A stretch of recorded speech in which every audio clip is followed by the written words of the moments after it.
ahubwo ngiye gukora uko nshoboye kose aranire ko Sandrine azakomeza yishimye. Ni umwanzuro wanjye.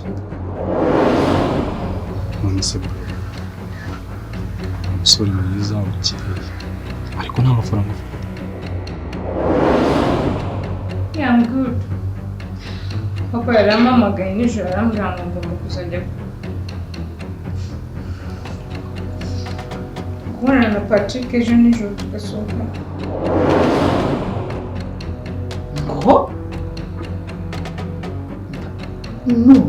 Rwema ararengereye ibi byo ntabwo ushobora kubyihanganira. Sandrine ndamukunda basi reka tubihe igihe sibyo? Patrick, sinzigera nigera nemera na rimwe ko umukobwa wanjye abana n'uriya musore. Brother, nibaza Sandrine ni igiki cyamuhinduye. Nta kirya, nta kinywa, yirirwa rira, nta kindi nta.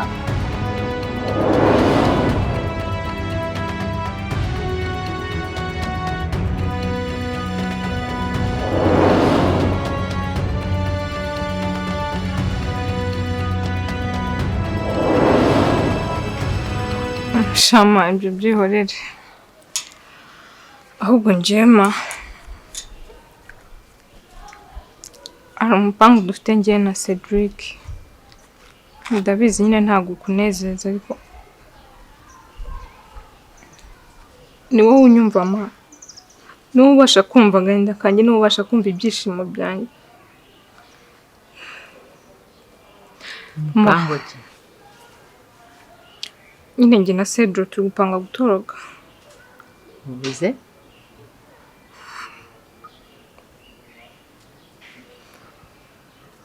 Uko bimeze. Sandrine, ndabizi koko ukunda Cedric. Kandi buriya nubwo wenda abantu muri iki gihe basigaye bavuga ngo nta rukundo rukibaho, ariko urukundo rubaho kandi rwa nyarwo.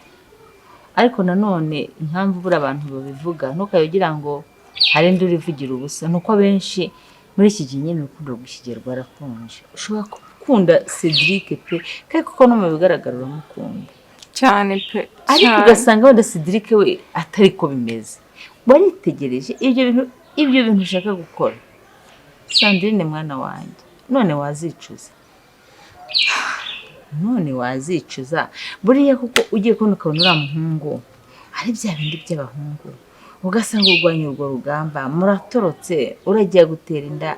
Ese urareba ukabona n'umuntu witeguye kuzarera abana azabyara. Se ni umuntu witeguye kuba yabana n'umugore. Erega ibintu abantu bajya batekereza ngo amafaranga, ngo ubutunzi. Ntabwo ibyo byubaka urugo. Buri ikintu cyubaka urugo ni ugushyira hamwe. Mushobora no kuba mufite na miliyoni imwe, mukavuga muti reka tuyikoremo aka kantu n'ibihumbi na magana angahe, mugakora akane kuko abishyize hamwe nta kibananira. Ahubwo ikibazo umutima ufite ukuntu umeze. Cedric igiye mu maranye, ubu wamwize neza. Sandrine wamwize neza ku buryo ushobora gufata icyo kintu. None wowe ugiye gukora ikintu uzicuza mwana wawe. Ma, uko bivuze neza. Cedric ni wa muntu uzi icyo ashaka, ni wa muntu urwanirira icyo ashaka, ni wa muntu ushaka ubushobozi aho butari. Ma, Cedric kandi kirenzeho ibyo arankunda nkabibona, kandi nanjye ndamukunda. Ma, Cedric ni umugabo mbona tuzabana sinicuze, mbona tuzabana nkishima. Ati kubera iki? Cedric uratekereza umuntu reba ubuzima arimo, ariko akavuga ati ngiye ngomba kugira ibyo ngiraho, ngomba kugira ibyo nkora. Kandi ma, Cedric ntabwo ari umusore mubi, ariko simuziho uburara. Sindumva ngo yagiye muri ibi, ngo yakoze ibi. Kandi ma, sinzi uko njye namukubwira, ariko Cedric mu by'ukuri njye nta kintu umushinja pe. Ndumva nimbana nawe ntazagira kwicuza mu buzima bwanjye. Rega nkubwire, nakubwiye ko nkuri inyuma kuri buri kimwe.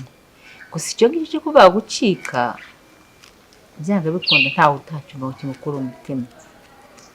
uracika ute, urajya hehe, ese bimeze bite, ese afite inzu mugiye kubanamo, ese nyine njyewe ubu bintera ibibazo byinshi.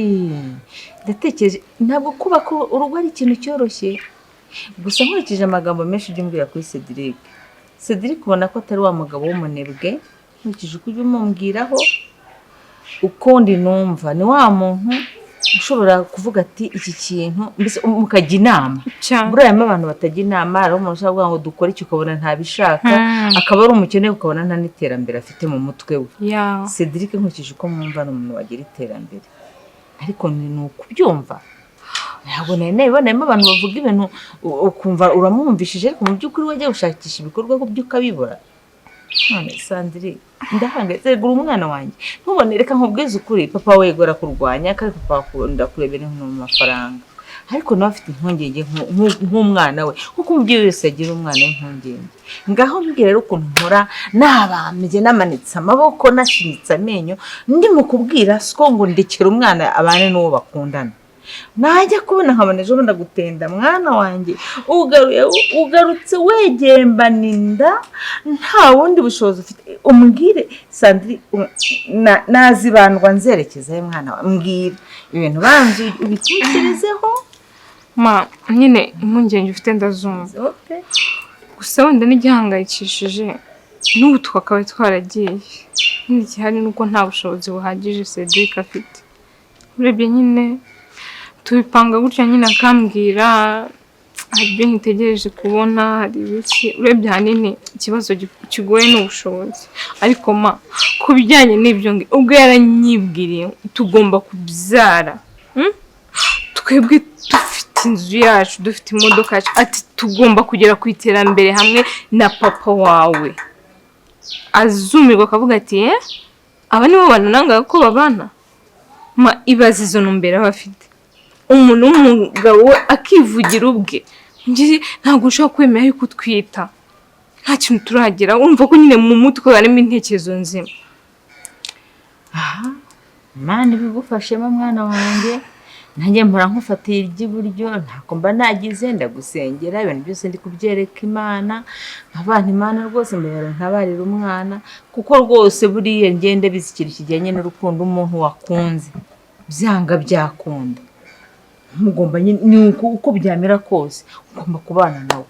Ntabwo ngewe nanjye nagushyigikira nkubwire ngo bireke ngo ubyirekeje, ntabwo byashoboka, ariko gusa basi urukundo ugukunda.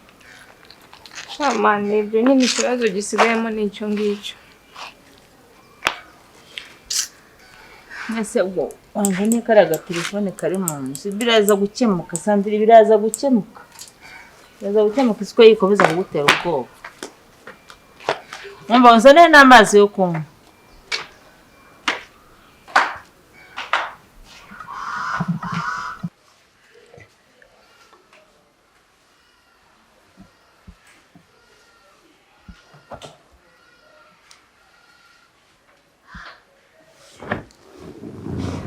Allô? Karame, Papa Patrick.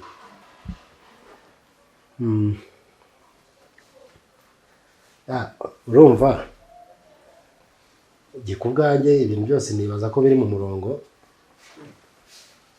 Ahubwo umuntu ukenewe ubu ni wowe nyine nguze dutegura ubukwe bw'abana, turebe ukuntu abana bakora ubukwe bwiza duhari twese nk'ababyeyi. Aguhari wakwihanganira, ihangana ugerageze urebe ukuntu waza. Yego uranyizera nta kibazo. Kuba unyizera se si byiza ko wahaba nawe. Iriya ngofero urumva nyambaye nawe uyambara, ni byiza tukaza kuramukanya tutitana ba mwana, ahubwo abantu batwita ba mwana. Tuhagaze hari imbere turimo duhoberana ku buryo abantu babona ahantu hacu hasusurutse. Murakoze cyane. Ibyo ntacyo. Oya, umpaye uruhushya ntacyo, ubwo na Patrick ukamuha umurongo, twafatanya igihe n'urugo rwanjye tugategura, Patrick nawe ukamubwira na ba nyirasenge n'abandi bagategura, kimwe cyo tukajya tukubwira update y'aho ibintu bigeze. Ntacyo niyo waza habura iminsi nk'ibiri ngo ubukwe bube, ariko tugakora ibirori by'abana nta kibazo. Niba waza nta kintu bitwaye. Sandrine se ni inshingano zanjye nk'umubyeyi. Arega abana bo we ntago nzi Papa Patrick, abana bo ntubazi, ariko umuryango wanjye, mu muryango wacu tureke n'uwanjye gusa, mu muryango wanjye abana basabwa kumvira ababyeyi, cyane ko ababyeyi twifuriza abana ibyiza. Ababyeyi twifuriza abana ibyiza. Urugi hari umuyaga, urugi rwari rwikinzeho, nta kindi, nibyo byari bibaye. Hari umuyaga, narindi muri salo nyine ngira ngo numve ko twavugana. So rero mfasha ubwo uvugane na Patrick n'abandi bantu mu family yawe, nanjye ngiye kuguma nganire n'umukobwa wanjye Sandrine, mumenyere ibikwiye, nganire na mama we, ibintu byose tubihe umurongo bigende neza. Yego, ubwo bavugishe murakoze.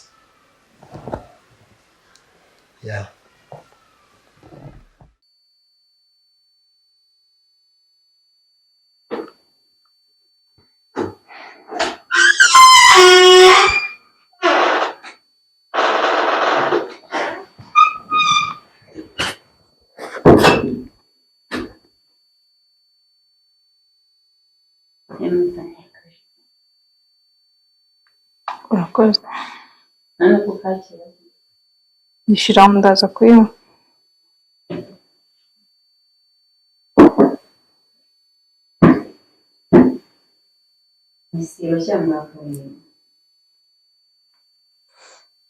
What do you mean ndacyakurakariye?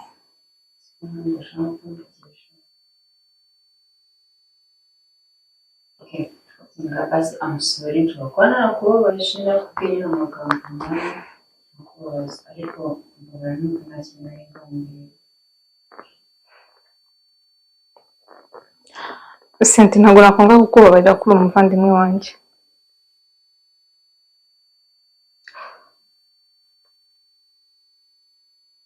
Ariko ugomba kumenya ko nawe uri umukobwa, kandi ukamenya ko urukundo nyarwo rubaho. Niba uje kunsaba imbabazi nyumve, nizere ko uzanye amatwi yo kunyumva, utazije guhangana nanjye. Senti ntabwo njye nahisemo ko wambabaye k'ubu buzima, ntabwo mbishimiye, ntabwo iyo mba nduhitamo ntabwo nakabaye narahisemo ibi, ariko nabyisanzemo. Uri murumuna wanjye, ntabwo iki ari cyo gihe cy'uko wakabaye ntererana.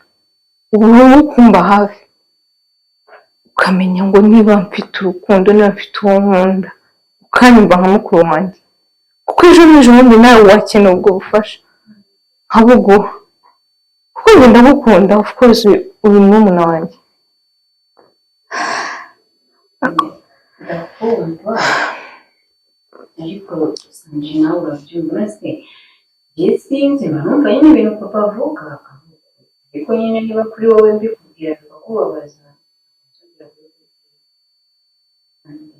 ndabyumvisha nyine ukuntu guhitamo urukundo.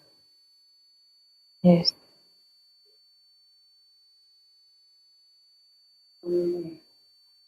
Akantu nshaka kukubaza,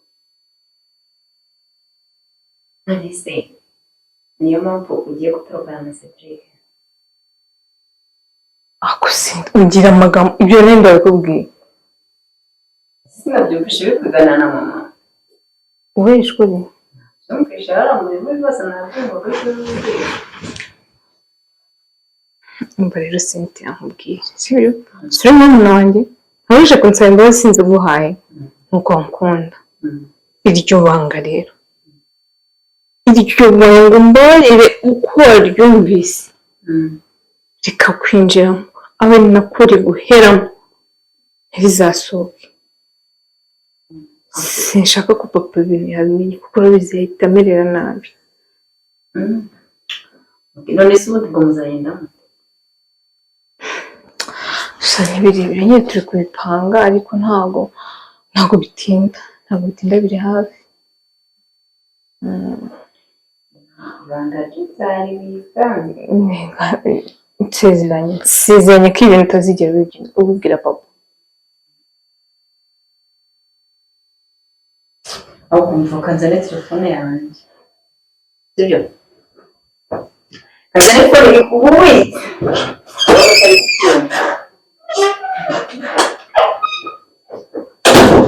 asubira akaba kansubije kaba gakoze yumvishe gahunda zacu. Oh my God.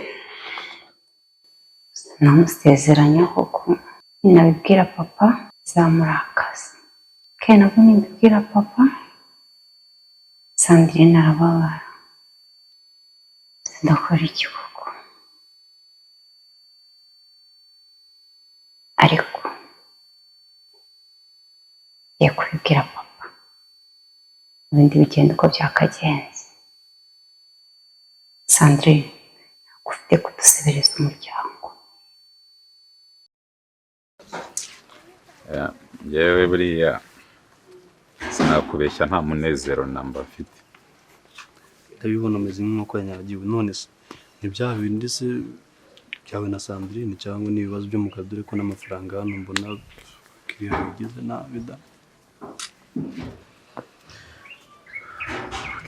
wenda ni wowe ufite ibibazo wenyine by'amafaranga, njyewe aho bigeze ibyanjye na Sandrine ni agatereranzamba. ntabwo ntekereza yuko bifitanye isano n'amafaranga cyane.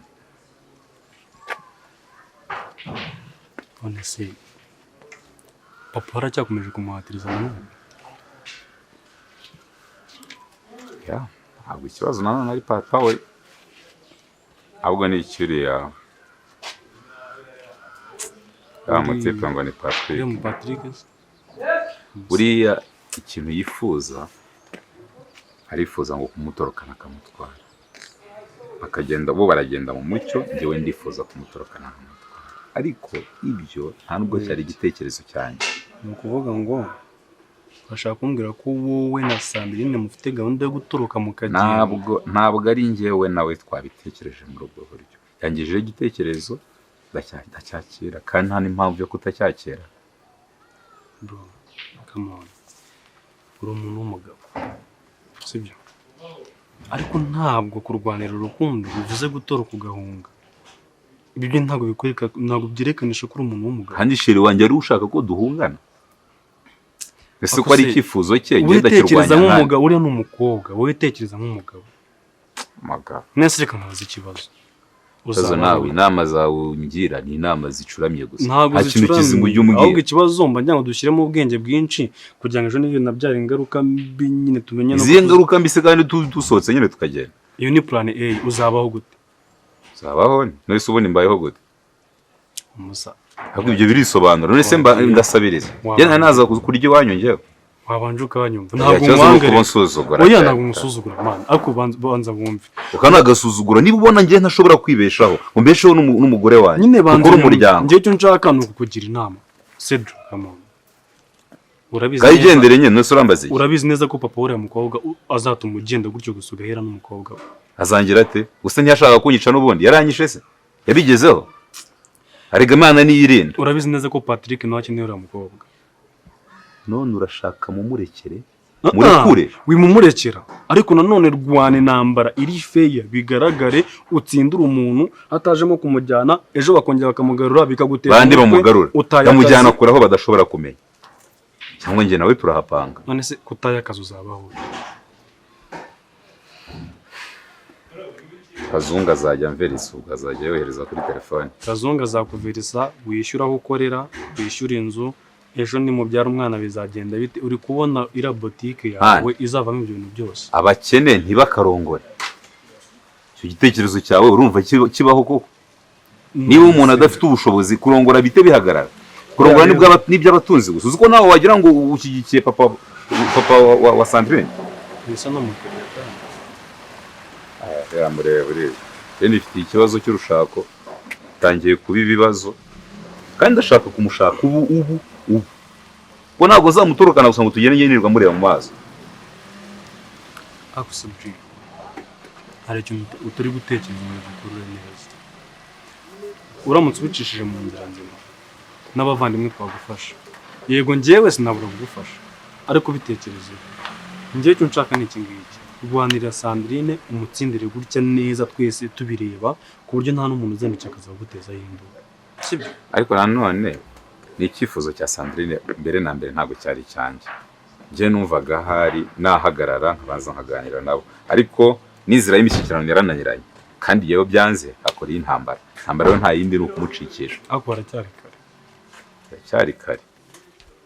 Ubwo wangira namaki. Ubundi iyo ngiye bigomba kuba ari plan yanyu. So byumva. Nese mbigenze nte kuse yabyanze. Haracyari kare ubwo ngubu.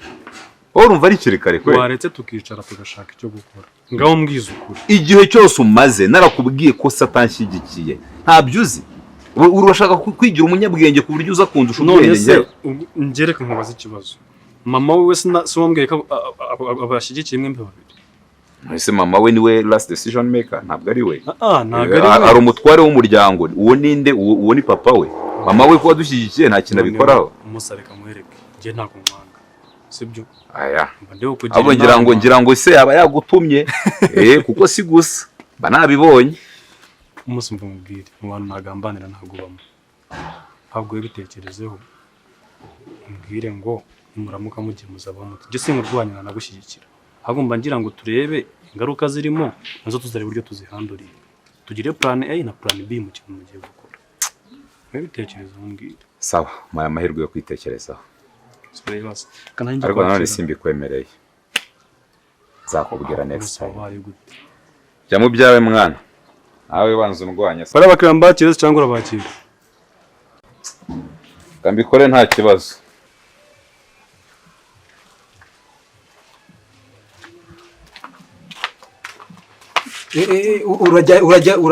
urajya mu buja muto urajya.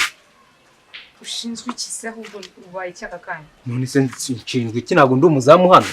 So, bigo uburenganzira bwo kumagata cyangwa kumbaza aho ngiye wowe? Iri ni itegeko bampaye rwose nta muntu ushobora gusohokamo hano rwose. None twabaye imfungwa z'iki gipangu. Simbizi, ngiye boss rwose, boss ngiye yambujije ngiye ko nta muntu ngiye ushobora gusohoka hano mu bakobwa be. Ako Sezam, ibyo bisazi ujye bigira ubundi.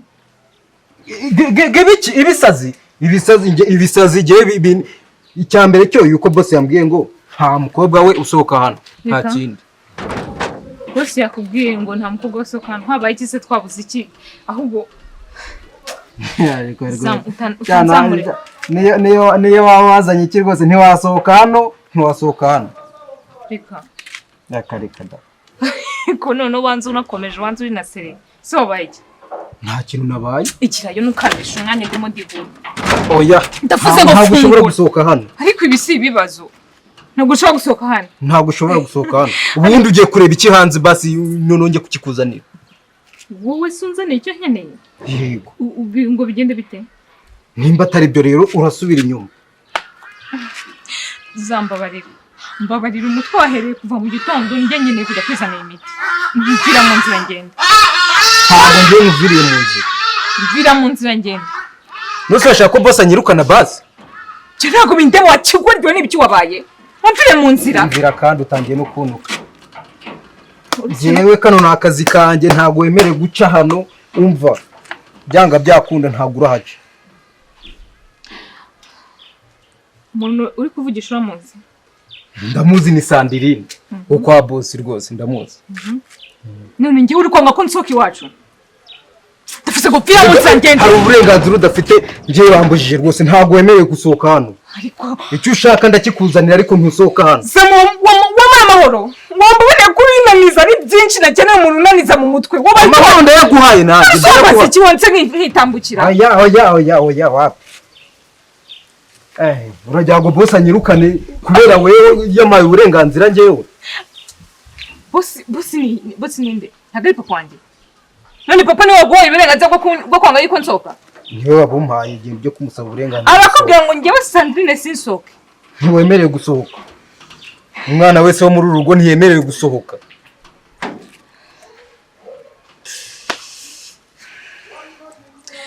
Zam. Icyo ushaka ndakikuzanira. Papa ni wakubwiye ngo nta muntu wemerewe gusohoka hano. Nta muntu wemerewe gusohoka hano. Niwe wakubwiye? Yego. Bana bo kwa boss muba mwarigize intuza mwebwe mwarangiza nta muntu wemerewe gusohoka hano byanga byakunda.